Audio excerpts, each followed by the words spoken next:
Good morning. Are you tired of seeing me up here yet? No, I'm excited. Me too. That's awesome. See, it's contagious. It's the mob mentality. We'll talk about that a little bit.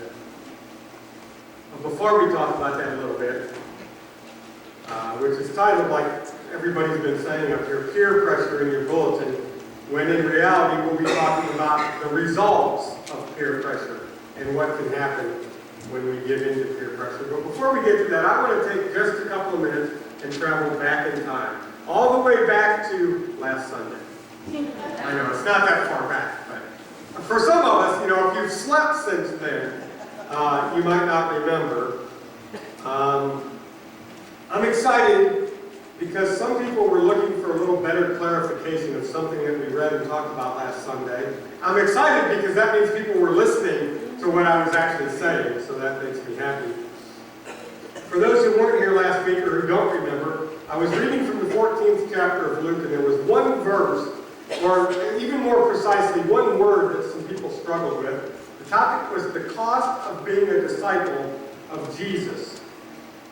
And it was what it means as explained by Jesus. And the verse in question is verse 26 of chapter 14, in which the author quotes Jesus as saying this: "If anyone comes to me and does not hate father and mother, wife and children, brothers and sisters, yes, even their own life, such a person cannot be my disciple." It's obvious what the key word is here that some of us were confused about. And it's the word hate. That how could God, or how could Jesus, demand that we hate our parents, or even ourselves, or our children, or our spouse? And I went back and did some more studying in the commentaries that have been written over the years, and I came up with two that are the most consistent explanations. Now, I say the most consistent because some commentaries don't address it at all. One of the most popular commentaries ever written, Matthew Henry's commentary on the Bible, does not even address it. Doesn't even bring it up.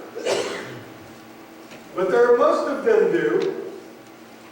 So I went back and here's what I came up with. That word hate, translated in that context, in that time, and in that place, meant it was not an absolute but a relative term. To neglect your family loyalties would have been interpreted as hate. Jesus is not contradicting the command to love our parents or even ourselves. In other words, it's relative.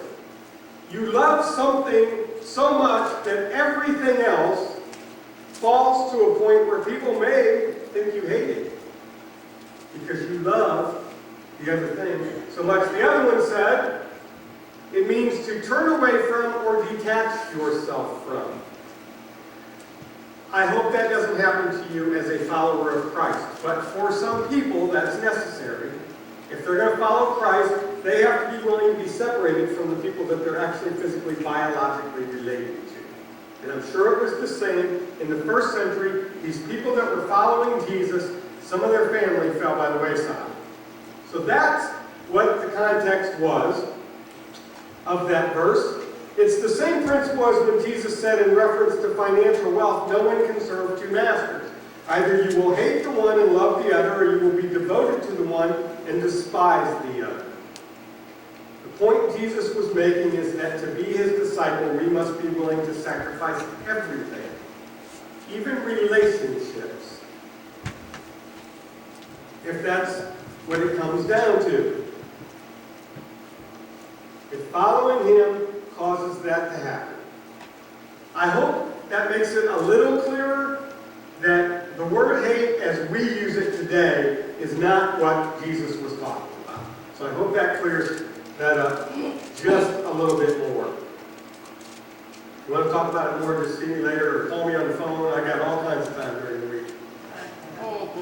Some people think that. I just wanted to verify that for them. Now I want to continue our walk through the New Testament and address something that I think we're going to find a little easier to understand. Peer pressure. What is peer pressure? Pressure from one's peers to behave in a manner similar or acceptable to them. And peer pressure is the influence of a social group on an individual. And thank you very much for using the definition this morning. I felt like I was involved because you called up a definition. I was a definition guy, if you don't know that. Like I said, the message is titled Peer Pressure. But what I really want to talk about is what that pressure can lead to. When the pressure is applied by a large group of people on an individual or a smaller group of people, it can lead to a situation where mob mentality rules. The term mob mentality is used to define what can happen when people are in large groups. It's often used in a negative sense because the word mob brings up this negative mental picture in our minds. The Frankenstein movie, what was the mob doing? Chasing the monster with torches and pitchforks. And when we think of the word mob, that's usually what pops up. Some psychologists who study group behavior also use terms such as herd behavior, herd mentality, or crowd hysteria to describe similar behaviors. The study of mob mentality is used to analyze situations that range from problems during evacuations to public gatherings that turn violent. Herd behavior considers all groups of animals, not just humans. But people have been observing group behavior of flocks and herds and other assortments of animals for centuries. We've always wanted to know why do animals do the things they do. And if you have ever watched the National Geographic Channel and seen the documentaries and one animal takes off and the rest of them take off. It's the herd mentality. But it wasn't until the 20th century that observers started applying scientific theories about crowd behavior to human beings. Why do people do what they do in large groups? Several books published in the 1910s discuss this mob mentality, along with various ways to try to control it. One reason for this behavior is that people and animals tend to do what others around them are doing. True? Sure. I would go out on a limb and say that you act different around one group of people than you do around another group of people.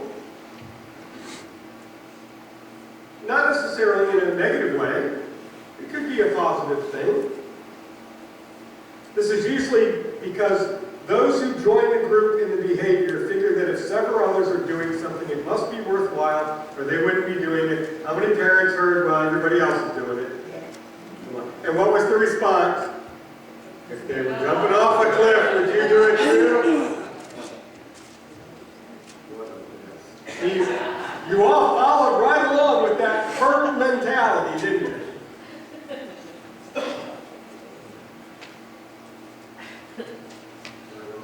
For example, people figure that a crowded restaurant must serve good food, right? Gotta be, or it wouldn't be crowded. In most cases, this thought process comes naturally or subconsciously, which is one reason why animals take part in herd behavior. When it comes to mentality, either herd mentality or mob mentality or whatever you want to call it, those terms are usually used to do something that involves more conscious thought than just automatic behavior. Actually thinking it through before you do it. This type of mentality can be influenced by things such as peer pressure, the need for acceptance, and the desire for a sense of belonging, as Kathy said earlier. That's what peer pressure is, right?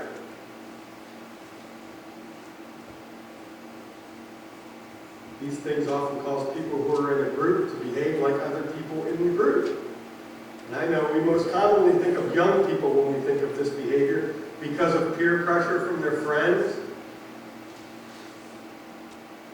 What we'll discover this morning through our text is that not only is it nothing new, peer pressure is nothing new, mob mentality is nothing new, but also that it does not simply apply to young people. Two of the main factors that come into play when giving in to peer pressure and adopting the mob mentality are, number one, there are so many of us, nobody's going to know I did that. Right? You have anonymity. I was just part of the crowd. Along with that, we get the idea that if everybody's doing it, there's no reason I should feel guilty about it. Because everyone is doing it. You know what I'm talking about? If everyone's doing it, it's hard to identify an individual and hold them accountable. We used to have, and this was way before I was a Christian, so don't judge me. Me and my friends used to go to town, and we knew that at some point there was going to be some mischievous behavior, so we all dressed alike. So when we ran, the cops couldn't identify anybody. It's true. Guess what? It worked. You could all just stand there because they'd say the guy in the red flannel shirt. Well, there's 8 of them.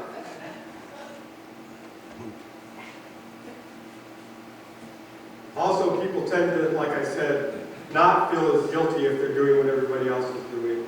I used to think that when I was driving my car, right? Everybody's speeding. Everybody's exceeding the speed limit. So I learned a very valuable lesson from a state trooper one day. He pulled me over. And I got really, really brave, so I laid that mentality on him. I said, wait a minute, we were all going the same speed limit, or the same speed. How can you pull me over? That's not fair. And he looked in my back seat, this guy was sharp, and he saw that I had fishing equipment. You'll like this, bro. In the back seat. And he said, oh, you've been fishing? I said, yep. He said, you catch them all? I said, nope. He said, neither did I, but I caught you. How do you argue with that? But my mentality was everybody's doing it. So why do I get in trouble? Another factor in mob mentality is the sense of confusion or even panic that can exist within a large group.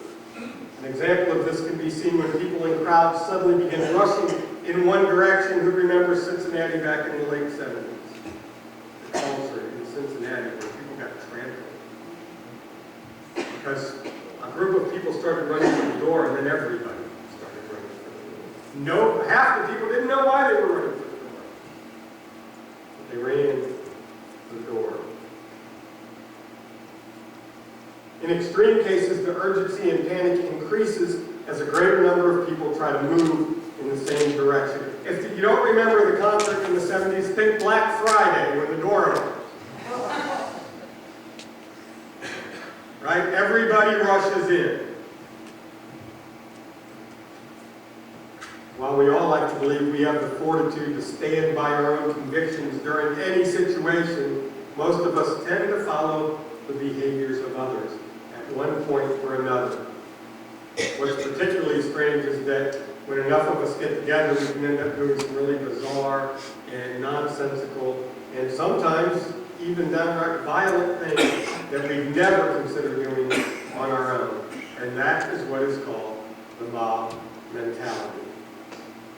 And when you consider the past and the present, you realize it's led to some major what were those people thinking moments. You've seen video on TV where there's been a riot, and now all of a sudden everybody's looting stores. That doesn't have anything to do with anything that was going on until the first guy broke the first window and stole the first thing. And then everybody follows suit.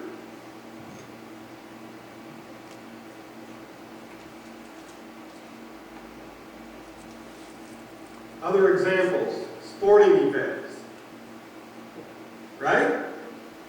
Come on, you've seen the crowds at the sporting events. Look at these pictures. The top right and bottom right, or the top left and bottom right, are actually just people that are really excited about their team, and they go out and they don't put their shirt on, and it's really cold, or they have a hat on that they would never wear anywhere else, and they're blowing the horn, right? There's behavior, it's not necessarily bad behavior, but there's behavior that you wouldn't do in the office, per se, or at church, unless you're me. And then in the top right, they get really crazy and they're going to tear the goalpost down. That's a thing, right? Football fans? When did that become okay? When the crowd decided it was okay. And the bottom left picture is just two Browns fans. Yeah, they look sad. They're really sad. But you know what? I can put that up there because I'm a Browns fan, so I can do that. But I couldn't leave them out. I had to do my sports thing. You know? And then Jenna Lee had no idea, and she shows up in her brown stand-up. Come on. I want you guys to see this. This is the greatest sweater ever. Ta-da!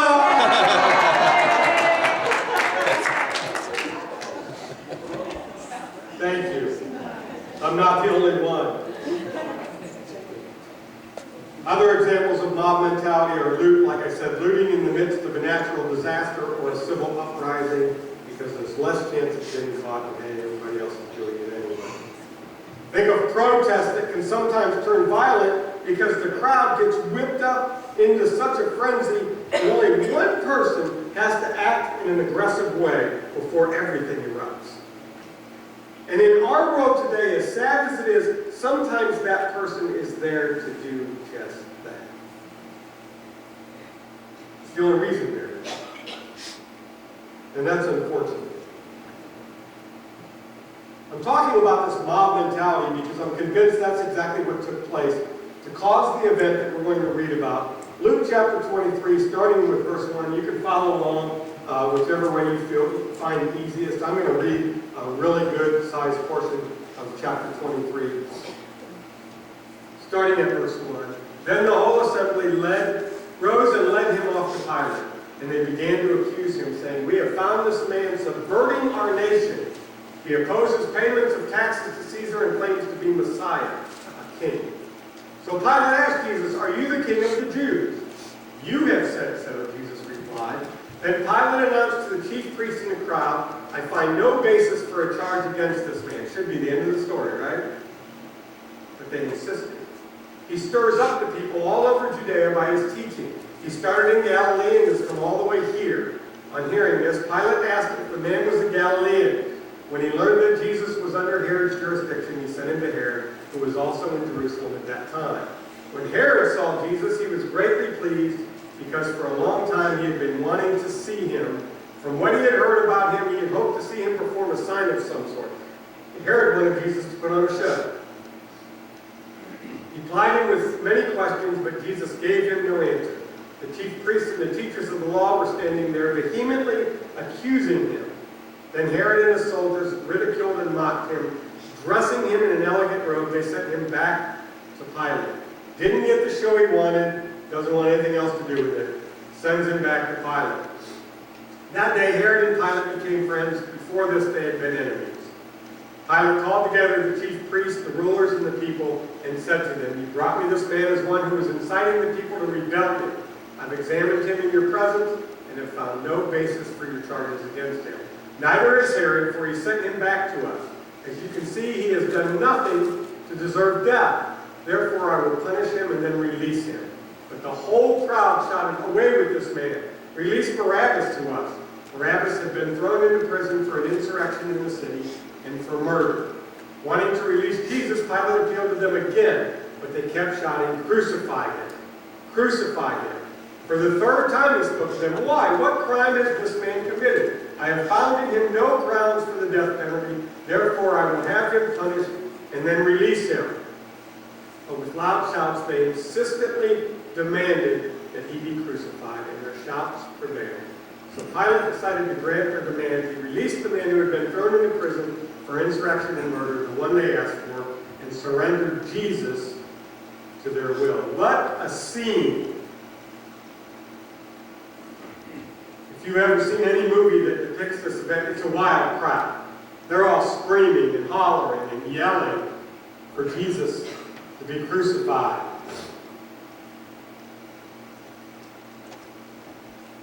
Look what's happened here. Somebody's got the crowd riled up.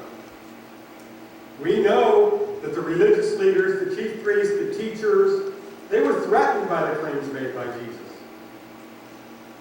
Not only because of who he claims to be, but because some of the Jews are buying into what he's teaching. They're not only at risk of losing their position, they're losing their followers, their fans, their disciples. The people who are listening what Jesus is teaching. And some of what he's teaching contradicts what they've been doing. It's interesting to me that those accusing Jesus start by appealing to the Romans. He's accused of teaching against paying taxes to Caesar. He's accused of being a king. There was only one king as far as the Romans were concerned, and it sure wasn't Jesus. So you have the Jewish people appealing to what would be the Roman idea. Then when Pilate asked him again, the charge is simply stirring up the people, causing insurrection in the city. The last thing Pilate wanted was to have the Jewish people all stirred up. If you know anything about the political climate at the time, his job was to keep the Jewish people under Roman control. Period. If he failed at that, he failed.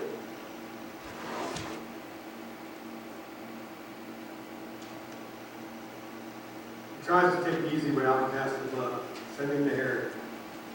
That didn't work.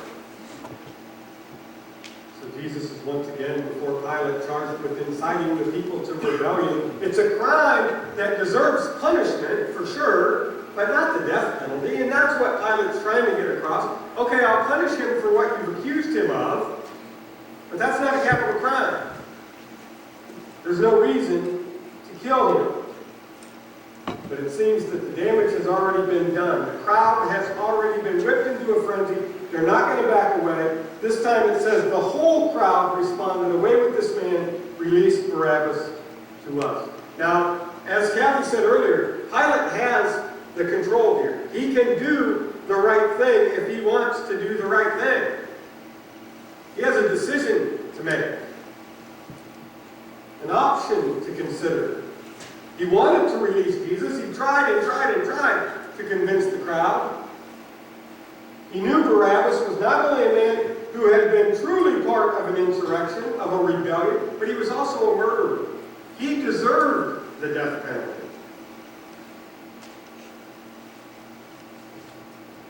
Yet the crowd, having been stirred to a mob mentality by the Jewish leaders and probably a few Roman troublemakers, could not be swayed. They were not giving in. So finally, even Pilate, who had the final decision, let peer pressure influence that decision.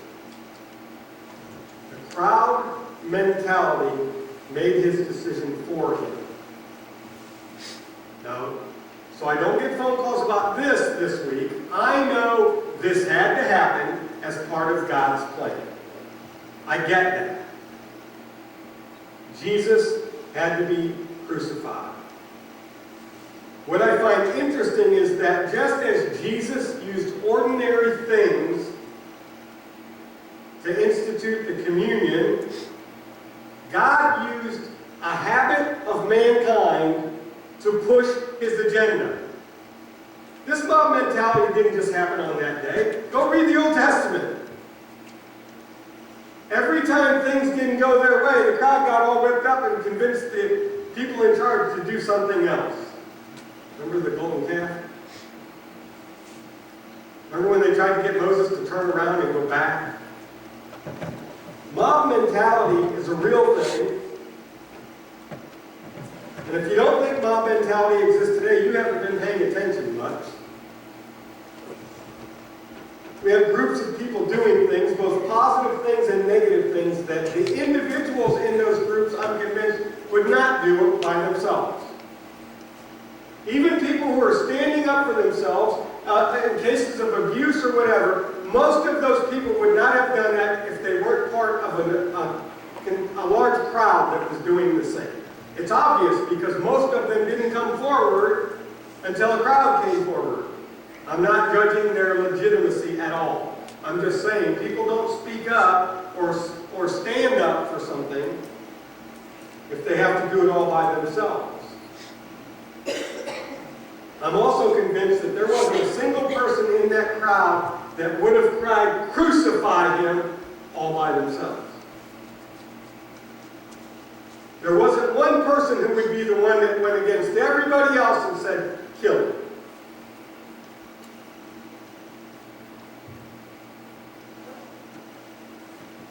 What I want us to take away from this today is that peer pressure and mob mentality are not going away anytime soon. It's the world we live in. It's a part of humanity. As followers of Jesus, we need to be firm enough in our faith to resist the negative influences and to be, listen to what I'm telling you, resist the negative influences and be the positive influences. As a crowd, as a group, as the church. It's the only way we're going to do this.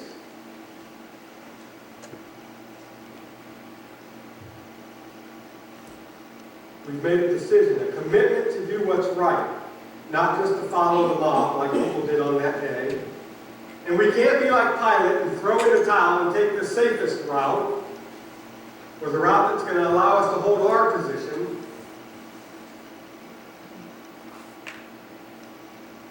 Pressure on followers of Jesus, you see that word pressure in there? The pressure on followers of Jesus to abandon the faith and follow the crowd is going to grow stronger every day that we get nearer to his return. It's going to get worse before it gets better, church. We're going to be pushed and pushed and pushed to try to get us to abandon our faith. We have to stand firm. We have to not follow the crowd. We have to not give in to the mob mentality. We have to not concede to the peer pressure of the world. And we have an invitation. And I know it might seem weird that I've spent the last few minutes trying to convince you to avoid peer pressure. And now I'm going to offer you the opportunity to give in and surrender control of your life to Jesus. I want to make clear, though, that I don't want you to do that because of peer pressure. I don't want you to do that because everybody else around you has done that. I want you to do that.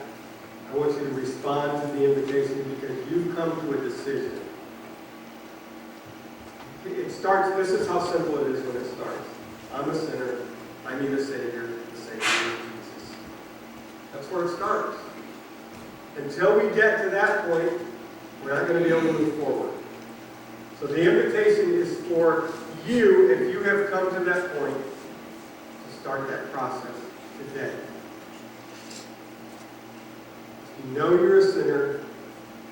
You know you need a Savior, and you've been convinced that that Savior is Jesus. Don't wait another minute to make that decision. Let's pray. God, keep us strong under the pressure. Allow us to apply pressure to our world, not negative pressure, but positive pressure. Pressure that's born of love and of caring for our fellow man. Father, I pray that if there's anybody here that's never made a decision to be a follower of Jesus, to be a disciple of Jesus, to be in a relationship with you through your Son, Jesus, that they would do that today. I pray that you would keep your church strong, that we would not give in to the pressure from the world, and that when your Son returns to gather his church, he will recognize us as being faithful. We give you the praise and the honor and the glory every minute of our lives. And we do it all in Jesus' name. The church said, amen.